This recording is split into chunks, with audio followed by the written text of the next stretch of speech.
The Elephant in the Room by Shannon Mahoney. People today promote awareness for just about every illness. There are walks and rallies for various cancers, heart disease, diabetes, but nobody ever mentions the elephant in the room, mental illness. Mental illness, particularly depression, affects roughly 2/3 of the world population at some point in their life, yet stigma associated with mental illness prevents many from being vocal about their condition.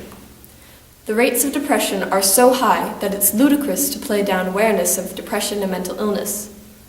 When children have a physical illness, the parents are very keen on going to every rally possible to raise awareness for their child's struggle. Sadly, mental illness is brushed under the rug without ever mentioning it to friends or even other family members. Many parents are in denial.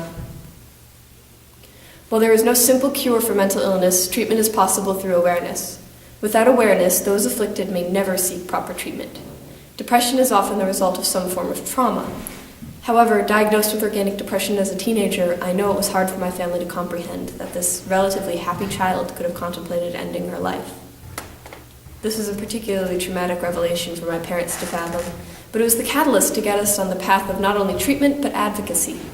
Speaking out about mental illness is scary to some, but our society must make strides in acceptance to make these voices heard. That elephant in the room should no longer remain without a voice.